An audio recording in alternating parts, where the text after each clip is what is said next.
ఓం అస్మద్గురుభ్యో నమ. శ్రీమతే రామానుజాయ నమ.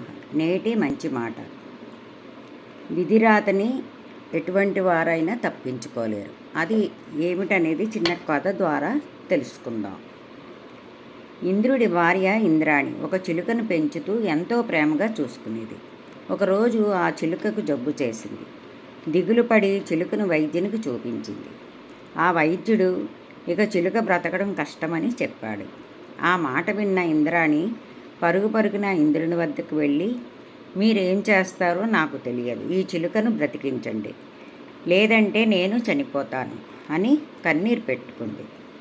దానికి ఇంద్రుడు, దీనికి ఇంత ఏడవటం ఎందుకు?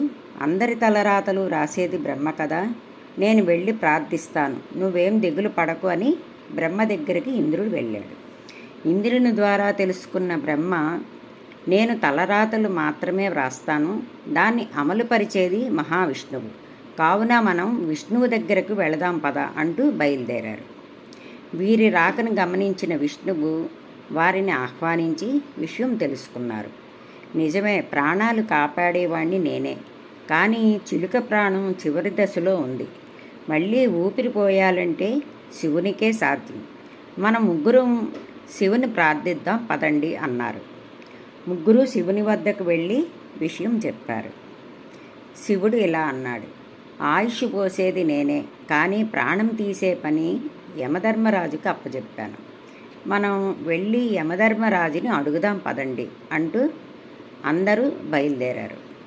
ఇంద్ర, బ్రహ్మ, విష్ణువు, శివుడు అందరూ యమలోకానికి రావడం చూసిన యముడు వారిని సాదరంగా ఆహ్వానించి విషయం తెలుసుకున్నాడు. అయ్యో, అదేమి పెద్ద పని కాదు.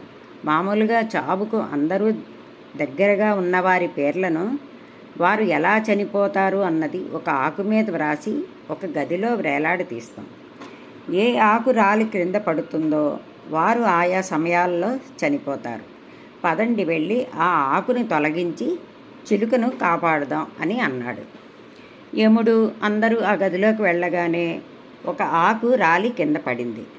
ఆ ఆకు ఎవరిదో అని అందులో ఏమి రాసిందో చూద్దామని ఆ ఆకును తీసి చూడగా ఆ ఆకుపై చిలుక మరణానికి వ్రాసిన కారణం రాసి ఉంది. ఇలాగని ఎప్పుడైతే ఈ గదిలోకి ఇంద్రుడు, బ్రహ్మ, శివుడు, విష్ణువు, యమధర్మరాజు ఒకేసారి వస్తారో అప్పుడు చిలుక మరణిస్తుంది అని రాసింది.